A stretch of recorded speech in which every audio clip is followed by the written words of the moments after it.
അപ്പം ആരുടെ കുപ്പായത്തിൽ കുറച്ച് കണ്ടിന്യൂഷൻ ഉണ്ട്. അപ്പം നമ്മൾ ഇതിൽ പറഞ്ഞു പുലരിക്കുണ്ടൊരു കുപ്പായം പൂമാന കുപ്പായം എന്ന് പറയുന്ന ഇതിൽ പടം കൊടുത്തിട്ടുണ്ട്. നോക്കിക്കേ, പുലരി സമയം, ഇത് സൂര്യൻ ഇങ്ങനെ ഉദിച്ചു വരുന്ന സമയം. ആ സമയത്ത് എങ്ങനെ ആകാശം നല്ല പൂക്കൾ പോലെ നമ്മൾ നല്ല കളർഫുൾ ആയിട്ട് ഇരിക്കും. അപ്പൊ അതുകൊണ്ടാണ് പുലരിക്കുണ്ടൊരു കുപ്പായം പൂമാന കുപ്പായം എന്ന് പറയുന്നത്. അതുപോലെ അന്തിക്കുണ്ടൊരു കുപ്പായം ചെഞ്ചായ കുപ്പായം. അതെന്നെ അങ്ങനെ പറയുന്നതെന്ന് വെച്ചാൽ ആ സമയത്ത് നല്ല ചെങ്കല്ലിന്റെ കളറായിരിക്കും. അപ്പൊ അതുകൊണ്ടാണ് അങ്ങനെ പറയുന്നത്. പിന്നെ അത് കഴിഞ്ഞിട്ട് രാവിനുണ്ടൊരു കുപ്പായം പൂക്കൾ നുണ്ണിയ കുപ്പായം എന്ന് പറയുന്നത്. ആ സമയത്ത് നിറച്ച് നക്ഷത്രങ്ങളൊക്കെ ഉണ്ടായിരിക്കുമല്ലോ. അപ്പൊ അതുകൊണ്ടാണ് അങ്ങനെ പറയുന്നത്. പിന്നെ പകലിനുണ്ടൊരു കുപ്പായം, അപ്പൊ നമ്മൾ എഴുതിയ വെള്ള നിറമുള്ള കുപ്പായം എന്ന് പറഞ്ഞാൽ പകൽ സമയത്ത് നല്ല വെള്ള കളറായിരിക്കുമല്ലോ. അപ്പൊ അതുകൊണ്ടാണ് അങ്ങനെ എഴുതിയത്. പിന്നെ നമുക്ക് വസ്ത്രവുമായി ബന്ധപ്പെട്ട വാക്കുകൾ എഴുതാനായിട്ട് പറയുന്നുണ്ട്. അപ്പൊ ഇതിൽ കുറച്ച് കൊടുത്തിട്ടുണ്ട്, ബാക്കി നമ്മൾ എഴുതണം. അപ്പൊ ഇതില് നൂല്, സോപ്പ്, തയ്യൽക്കട, ബട്ടൺസ് ഒക്കെ കൊടുത്തിട്ടുണ്ട്. പിന്നെ നമുക്ക് എന്തൊക്കെ എഴുതാം? പിന്നെ നൂല്, ബട്ടൺസ് കഴിയുമ്പോഴത്തേക്ക് സൂചി, സിബൊക്കെ എഴുതാം. സോപ്പ് കഴിഞ്ഞിട്ട് ഇവിടെ ബക്കറ്റ്, വെള്ളം, അലക്കുകല്ലൊക്കെ എഴുതാം. തയ്യൽക്കട എഴുതുമ്പോഴത്തേക്കും തയ്യൽക്കാരൻ, തയ്യൽ മെഷീൻ, പാരത്തി, കമ്പിളി. അപ്പൊ അതൊക്കെ അങ്ങനെ എഴുതാം. അപ്പൊ നമുക്ക് അടുത്ത ചാപ്റ്ററിലോട്ട് പോകാം. ചാപ്റ്റർ 14 14 ഒത്തുപിടിച്ചാൽ. ഒത്തുപിടിച്ചാൽ എന്ന് പറയുമ്പോൾ തന്നെ അറിയാമല്ലോ, നമ്മൾ ഒരുമിച്ച് കുറെ പേര് ചേർന്ന് പിടിക്കുന്ന ഒത്തുപിടിക്കുക എന്ന് പറയണം. അപ്പൊ ഇതില് നമുക്ക് ഈ പേജിൽ നോക്കുമ്പോഴത്തേക്ക് കാണാം എന്തോ സംഭവിച്ചിട്ടുണ്ട്. എന്താന്ന് വെച്ചാൽ ഇത് കാടാന്ന് തോന്നുന്നു. കാട്ടിലല്ലേ ഈ മൃഗങ്ങളൊക്കെ ഉള്ളത്. അപ്പൊ അവിടെ എന്താ തീ പിടിച്ചിട്ടുണ്ട്. ഇതിൽ ഏതൊക്കെ മൃഗങ്ങളുണ്ട്? ആനയുണ്ട്, കടുവയുണ്ട്, മാനുണ്ട്, ജിറാഫ് ഉണ്ട്, മുകളിലൊരു പക്ഷി, അതിന്റെ കുഞ്ഞുങ്ങളുണ്ട്. പക്ഷെ അത് ഓടാതെ അവിടെ ഇരിക്കുക. നമുക്ക് നോക്കാം, എന്താന്ന് നമുക്ക് അറിയത്തില്ല, നമുക്ക് നോക്കാം. കാടിന് തീ പിടിച്ചു. മൃഗങ്ങളെല്ലാം ഭയന്നു വിറച്ചു. അവർ ജീവന് വേണ്ടി പരക്കം പാഞ്ഞു. അയ്യോ രക്ഷിക്കണേ! സുന്ദരിക്കിളി ഉറക്കെ കരഞ്ഞു. കൂട്ടിൽ 3 മുട്ടകളുണ്ട്. അവ ഇന്നോ നാളെയോ വിരിയും. എന്റെ പൊന്നോമനകൾക്ക് എന്തെങ്കിലും സംഭവിച്ചാൽ അവൾക്കത് ഓർക്കാനേ കഴിഞ്ഞില്ല. എന്തെങ്കിലും ചെയ്തേ പറ്റൂ. അപ്പൊ ഈ പക്ഷി എന്താ ഓടാഞ്ഞ? അതില് മുട്ടകളുണ്ട് അതിന്റെ കൂട്ടില്. അപ്പൊ അത് ഇന്നോ നാളെയോ വിരിയും. അതുകൊണ്ടാണ് അത് പോകാത്തത്. ബാക്കിയുള്ളവരെല്ലാം ഓടി രക്ഷപ്പെടാൻ നോക്കുക. അപ്പൊ അവക്ക് അതിനെ ഇട്ടിട്ട് പോകാനായിട്ട് അവക്ക് പറ്റുന്നില്ല. നമുക്ക് ഈ പേജിൽ നോക്കാം. സുന്ദരിക്കിളി അടുത്തുള്ള അരുവിയിലേക്ക് പറന്നു. അപ്പൊ ഈ സുന്ദരിക്കിളി അടുത്തുള്ള അരുവിയിലേക്ക് പറന്നു എന്ന് പറയാം. കുഞ്ഞിക്കൊക്കിൽ വെള്ളം കൊണ്ടുവന്ന് കാട്ടുതീയിലേക്ക് ഒഴിച്ചു. അപ്പൊ അതെന്ത് ചെയ്ത് അതിന് പറ്റുന്ന രീതിയിൽ അത് അതിന്റെ കൊക്കിൽ കുറച്ച് വെള്ളം കൊണ്ടുവന്നിട്ട് ഈ കാട്ടുതീയിലോട്ട് അത് അണയ്ക്കാനായിട്ട് ഒഴിക്കുക. അവൾ വീണ്ടും വീണ്ടും അങ്ങനെ ചെയ്തുകൊണ്ടേയിരുന്നു.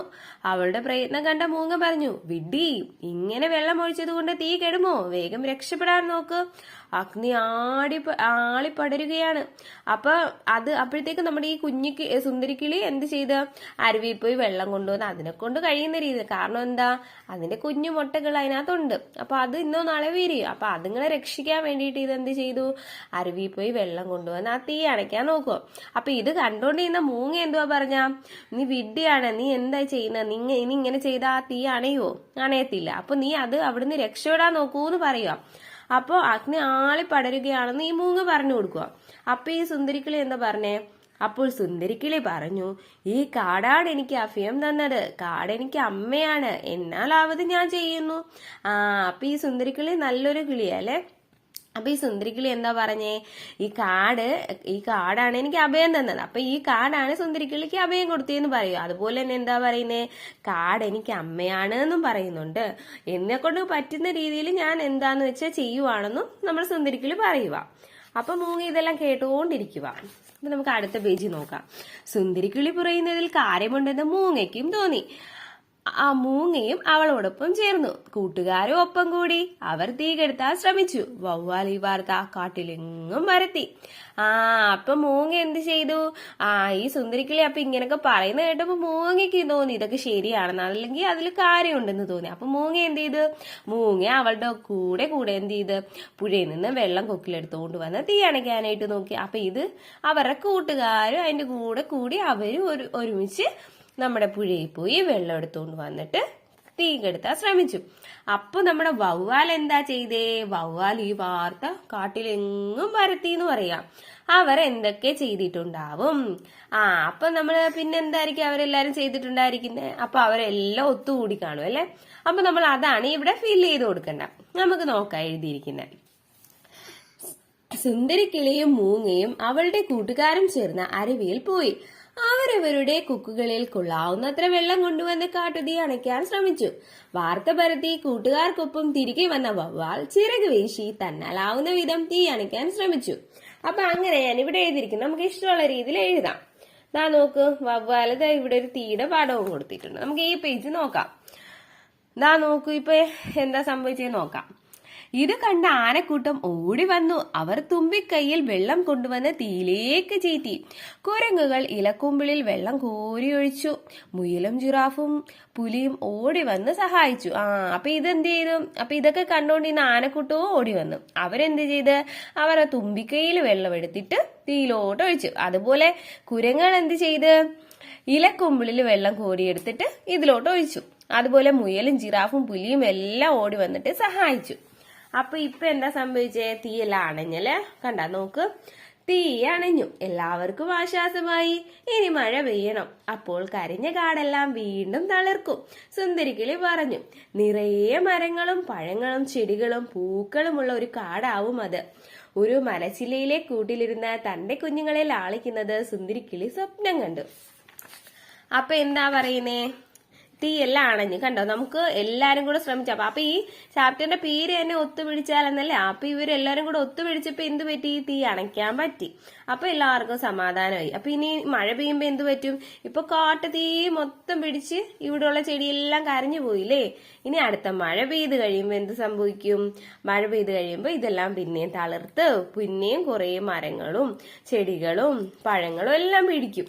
അപ്പൊ നമ്മുടെ സുന്ദരിക്കിളി ഇങ്ങനെ സ്വപ്നം കാണുക. അത് കുഞ്ഞുങ്ങളുടെ കൂടെ ഇങ്ങനെ ഇരിക്കുന്ന കൂട്ടില് മരച്ചിലയിൽ ഇങ്ങനെ ഇരിക്കുന്ന സ്വപ്നം കാണുക. അപ്പൊ അത്രേ ഉള്ളു ആ പേജില്. അപ്പൊ നമുക്കിനി ഈ പേജിൽ നോക്കാം. അപ്പൊ ഈ പേജില് ഉത്തരം കണ്ടെത്താമോ എന്ന് ചോദിച്ചിട്ടുണ്ട്. അപ്പം ഇതിൽ ചോദിക്കുന്നതെന്ന് വെച്ചാൽ സുന്ദരിക്കിളി വിഡ്ഢിയായിരുന്നോ? നിങ്ങൾ എന്തു പറയുന്നു? അപ്പം അങ്ങനെയാ ചോദിച്ചിരിക്കുന്നത്. അപ്പൊ നിങ്ങൾക്ക് എന്താ തോന്നുന്നേ? നമ്മുടെ സുന്ദരിക്കിളി എന്താ ചെയ്തേ?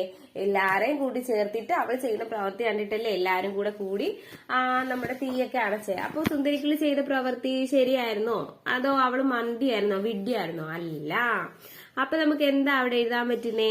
സുന്ദരിക്കിളി തനിക്ക് പറ്റുന്ന വിധം തീ അണച്ച് കാടിനെ രക്ഷിക്കാൻ നോക്കി. അത് കണ്ടും ആ വാർത്ത കേട്ടിട്ടുമാണ് മറ്റുള്ളവർ ഒപ്പം കൂടിയത്. അപ്പം അവൾ വിഡ്ഢി ആയിരുന്നില്ലല്ലേ? അപ്പൊ അത് അവിടെ എഴുതി ചേർക്കണം. പിന്നെ എന്താ എഴുതിയിരിക്കുന്നതെന്ന് വെച്ചാ, മൂങ്ങ തന്റെ തീരുമാനം മാറ്റാൻ കാരണം എന്തായിരുന്നു? സുന്ദരിക്കിളി പറഞ്ഞതിൽ കാര്യമുണ്ടെന്ന് തോന്നിയത് കൊണ്ടാണ് നമ്മുടെ മൂങ്ങ തന്റെ തീരുമാനം മാറ്റിയത്. അപ്പൊ അതവിടെ എഴുതണം. പിന്നെ ഈ കഥ നിങ്ങൾക്ക് ഇഷ്ടപ്പെട്ടു? കഥയെക്കുറിച്ച് നിങ്ങൾക്ക് എന്തെല്ലാം പറയാൻ പറ്റും? നമുക്ക് എന്തെല്ലാം എഴുതൂന്ന് പറയുവാണേ. അപ്പൊ നമുക്ക് എന്തെഴുതാം ഈ കഥയെ പറ്റി? നല്ല കഥയല്ലായിരുന്നോ? അപ്പൊ എന്തെഴുതാം? ഒത്തുപിടിച്ചാൽ എന്ന ഈ കഥ എനിക്ക് വളരെ ഇഷ്ടമായി. കാട്ടിൽ തീ പടർന്നപ്പോൾ ആദ്യം തീ അണയ്ക്കാൻ കുഞ്ഞിക്കിളി ഒറ്റയ്ക്കായിരുന്നു. ഇത് കണ്ടും വാർത്ത കേട്ടിട്ടുമാണ് മറ്റു മൃഗങ്ങൾ അവർക്കൊപ്പം കൂടുകയും എല്ലാവരും ചേർന്നുകൊണ്ട് തീ അണയ്ക്കുകയും ചെയ്തത്. പിന്നെന്തെഴുതാം? ഒത്തുപിടിച്ചാൽ ഒരുമയോടെ നിന്നാൽ ഏത് പ്രശ്നത്തിനും പരിഹാരം ഉണ്ടാകാമെന്ന സന്ദേശമാണ് ഈ കഥ നമുക്ക് നൽകുന്നത്. അപ്പൊ അതവിടെ എഴുതി ചേർക്കാം. പിന്നെ അടുത്ത പേജിൽ എന്താ? കാട്. അപ്പൊ കാടിനെ പറ്റിയിട്ടുള്ളൊരു കവിത എഴുതിയിരിക്കുന്നത്. അപ്പൊ നമുക്ക് അത് നോക്കാം. അപ്പൊ എന്താ എഴുതിയിരിക്കുന്നതെന്ന് വെച്ചാ, മഴ ചാറി പെയ്തു തുടങ്ങി, ചാറി പെയ്തു കനത്തു തുടങ്ങി, പെരുമഴയിൽ നനഞ്ഞു കുളിച്ച് കാടിനുള്ളു തണുത്തു തുടങ്ങി, കാട്ടാറുകൾ പൊട്ടി ചിതറി കരിമൂടിയ ചില്ല തളിർത്തു, തളിരുകളിൽ മുട്ടുകൾ കിളിർത്തു, കാടാകെ പൂത്തു വിരിഞ്ഞു, കാടിവളൊരു കൊച്ചുമിടുക്കി നാടിന്റെ കളിത്തോഴി. അപ്പൊ ഇപ്പൊ എന്താ സംഭവിച്ചെന്ന് വെച്ചാൽ, നമ്മളിപ്പോ ഇവിടെ മൊത്തം കാട്ടുതീ പടർന്ന് മൊത്തം എല്ലാം കരഞ്ഞൊക്കെ പോയില്ലേ? പിന്നെ മഴ വന്നു. അപ്പൊ മഴ പെയ്തപ്പോ എന്ത് പറ്റിയെന്ന് വെച്ചാ കണ്ട മഴ ചാറി പെയ്ത്. അപ്പൊ ചാറി പെയ്ത് കനത്ത്. അപ്പൊ പെരുമഴയിൽ നനഞ്ഞു കുളിച്ചു കാടിനുള്ളിൽ തണുത്തു തുടങ്ങി. അപ്പൊ ഈ കാട്ടുതീ പിടിച്ച് മൊത്തം ചൂടായിട്ടിരുന്ന കാടിന് ഇപ്പൊ എന്ത് സംഭവിച്ചേ? മൊത്തം നല്ല തണുത്തു. കാട്ടാറുകൾ പൊട്ടിച്ചിതറി. എന്ന് വെച്ചാൽ കാട്ടാറുകളെല്ലാം നിറഞ്ഞ് കവിഞ്ഞു. കരിമൂടിയ ചില്ല തളർത്തു. അപ്പൊ കരിഞ്ഞു ഉണങ്ങിപ്പോയ എന്ന് വെച്ചാൽ ആ തീ പിടിച്ച് കരിഞ്ഞു പോയ ചില്ലെല്ലാം തളർത്ത്. തളിരുകൾ മൊട്ട് കിളിർത്തു. അങ്ങനെ അത് മൊത്തം എന്താ ഈ കാടാകെ പൂത്തു വിരിഞ്ഞു. അപ്പൊ കാട് മൊത്തം പഴയതുപോലായി. അപ്പൊ കാടിവിളൊരു കൊച്ചുമിടുക്കി നാടിന്റെ കളിത്തോഴി എന്ന് പറയുക. അപ്പൊ എന്താ സംഭവിച്ചേ? കാട് പഴയതുപോലെ ആയി അല്ലെ. നമുക്ക് ഈ പേജ് നോക്കാം. അപ്പൊ ഇതില് പറയുന്നതെന്ന് പറഞ്ഞാ നിറം നൽകൂ കഥ എഴുതൂ എന്ന് പറയാം. അപ്പൊ നമുക്ക് ഇതില് കണ്ടത് ജിറാഫ് ഉണ്ട്, മാനുണ്ട്, ആനയുണ്ട്, കണ്ട സിംഹമുണ്ട്, എന്താ കരടിയുണ്ട്, ഇത് ഇവിടെ എന്താ ഇരിക്കുന്നുണ്ട് വവ്വാൽ, ഇതാ കിളി ഇരിപ്പുണ്ട്. നോക്ക്. അപ്പൊ ഇതിന്റെയൊക്കെ കളർ അറിയാലോ. നമ്മൾ അത് വെച്ചിട്ട് എഴുതിയിട്ട് ഒരു കഥ എഴുതാൻ പറയുവാണേ. നമുക്ക് അടുത്ത പേജ് നോക്കാം. ഇതില് പറഞ്ഞിരിക്കുന്നതെന്ന് പറഞ്ഞാ സംഭാഷണം എഴുതാമോ എന്ന് ചോദിച്ചിരിക്കുക. എന്തോ കത്തിക്കരിഞ്ഞ മണം. ഗുഹയിൽ ഉറക്കമായിരുന്ന സിംഹം പുറത്തേക്കിറങ്ങി. സിംഹം മണം പിടിച്ചു. എന്തോ സംഭവിച്ചിട്ടുണ്ട്.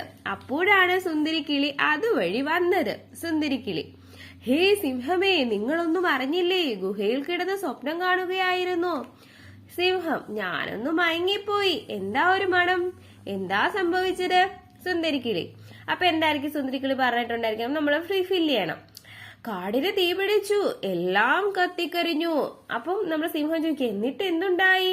അപ്പൊ സുന്ദരിക്കിളി, ഞാൻ കൊക്കിൽ വെള്ളം കൊണ്ടുവന്ന് തീയണയ്ക്കാൻ നോക്കി. അത് കണ്ട് മറ്റു മൃഗങ്ങളും എനിക്കൊപ്പം കൂടി. അങ്ങനെ ഞങ്ങളെല്ലാം ചേർന്ന് തീ അണച്ചു. സിംഹം, അത് വളരെ നന്നായി. നാം ഒന്ന് ചേർന്നാൽ നമുക്ക് ചെയ്യാൻ കഴിയാത്തതായി മറ്റൊന്നുമില്ല. അപ്പൊ ഇതില് പറയുന്നതെന്ന് വെച്ചാൽ ഈ പേജിൽ പറയുന്നത് നാടകം കളിക്കാന്ന് പറയാം. ഒത്തുപിടിച്ചാൽ എന്ന കഥയിലെ സന്ദർഭങ്ങൾ കണ്ടെത്തി നാടകം കളിച്ചാലോ എന്ന് പറയാം. അപ്പൊ നോക്ക്, എന്തൊക്കെയായിരിക്കും അതിൽ വേണ്ട? തീ പിടിച്ച കാട്, പേടിച്ചോടുന്ന മൃഗങ്ങൾ, വെള്ളം കോരി തീ കെടുത്താൻ ശ്രമിക്കുന്ന സുന്ദരിക്കിളി, കളിയാക്കുന്ന മൂങ്ങ, വാർത്ത പരത്തുന്ന വവ്വാൽ, ഇലക്കുമ്പിളിൽ വെള്ളം കോരി ഒഴിക്കുന്ന കുരങ്ങുകൾ, തുമ്പിക്കൈ കൊണ്ട് വെള്ളം ചീറ്റി തീ അണയ്ക്കുന്ന ആനക്കൂട്ടം. അപ്പം പിന്നെ നാടകത്തിന് മറ്റെന്തൊക്കെ വേണമെന്ന് ചോദിച്ചിരിക്കുക. അപ്പൊ എന്തൊക്കെ വേണമായിരിക്കും?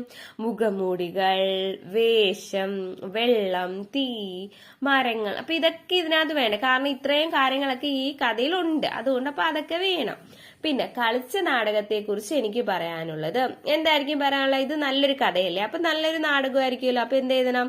വളരെ നല്ല ആശയമുള്ള നാടകം എന്ന് എഴുതണം. പിന്നെ ഇവിടെ പൂരിപ്പിക്കാമോ എന്ന് ചോദിച്ചിരിക്കുക. അപ്പൊ എന്താ എഴുതിയിരിക്കുന്നതെന്ന് വെച്ചാ, മരമില്ലെങ്കിൽ കാടില്ല, കാടില്ലെങ്കിൽ മഴയില്ല, മഴയില്ലെങ്കിൽ ജലമില്ല, ജലമില്ലെങ്കിൽ അവിടെ എന്ത് എഴുതണം? നാമില്ലല്ലേ, അല്ലെങ്കിൽ ജീവനില്ലാന്ന് എഴുതാം. എന്താ ഇത് കണ്ടോ? നാടകം കളിക്കുമ്പോ കുട്ടികൾ മാസ്ക് വെച്ചിട്ടുണ്ട്. അപ്പൊ അതാണ് ആ പടം കൊടുത്തിരിക്കുന്നത്. നമുക്ക് അടുത്ത പേജ് നോക്കാം. ഇതിലെന്താ പറയുന്നത്? ജീവികൾ പറയുന്നത്. കണ്ട, ഓരോ ജീവികളുടെ പടം കൊടുത്തിട്ടുണ്ട്. അവരൊക്കെ എന്തൊക്കെയായിരിക്കും പറഞ്ഞേന്നാ. അപ്പൊ ഇവിടെ ആനയാ ഉള്ളത്. നമ്മൾ എന്താ പറയുന്നത് നോക്കാം. ഞങ്ങൾ കാട്ടിലാണ് താമസിക്കുന്നത്. ഞങ്ങൾക്ക് വേണ്ട ആഹാരം ഈ കാട്ടിൽ നിന്നും ലഭിക്കും. കാട്ടിൽ ഒരു അരുവിയുണ്ട്. കുടിക്കാനും കുളിക്കാനുമുള്ള വെള്ളം ആ അരുവിയിലുണ്ട്. അപ്പൊ പിന്നെ എന്താ ഉള്ളത്? അപ്പൊ ഇവിടെ നമുക്ക് നോക്കാം. എന്തേ നോക്ക്, ഒരു തേനീശ്വരൻ. അപ്പം ഞങ്ങൾക്ക് ആശ്രയം ഈ കാടാണ്. ഞങ്ങൾ പലതരക്കാരുണ്ട്. കാട്ടുപൂക്കളിൽ നിന്നാണ് ഞങ്ങൾ തേൻ ശേഖരിക്കുന്നത്. വലിയ മരത്തിലാണ് കൂട് വെക്കുന്നത്. അപ്പൊ നമുക്കറിയാലോ, ഇപ്പൊ ഇവരുടെ കാര്യങ്ങളൊക്കെ ഇങ്ങനെ പറയുക. അപ്പൊ ഇവിടെ ഈ പേജിൽ തത്തമ്മേനെ കൊടുത്തിട്ടുണ്ട്. അപ്പൊ തത്ത എന്താ പറഞ്ഞിരിക്കുന്നത്? നമ്മൾ തനിയെ എഴുതണം. അപ്പൊ അതിന് ഫില്ല് ചെയ്യാനുള്ള ബോക്സാണ്. നമ്മൾ എന്തൊക്കെ എഴുതാനകത്ത്? ഞങ്ങൾ കാട്ടിലാണ് താമസിക്കുന്നത്. കാട്ടിലെ വലിയ മരങ്ങളിലെ പൊത്തുകളിലാണ് ഞങ്ങൾ താമസിക്കുന്നത്. കാട്ടരുവിയിലെ വെള്ളം കുടിച്ചും കാട്ടുമരങ്ങൾ തിന്നുമാണ് ഞങ്ങൾ ജീവിക്കുന്നത്. ഞങ്ങളുടെ അമ്മയാണ് ഈ കാട്. അപ്പൊ തത്തമ്മ അങ്ങനെയൊക്കെ ആയിരിക്കുമല്ലോ പറഞ്ഞത്. നമുക്ക് ഇഷ്ടമുള്ള രീതിയിൽ അവിടെ എഴുതാവേ. പിന്നെ ഈ പേജിൽ എന്താന്ന് വെച്ചാ, ഒരു വലിയ മരം നിരീക്ഷിക്കൂ. എന്തെല്ലാം ജീവികളാണ് മരത്തിലുള്ളത്?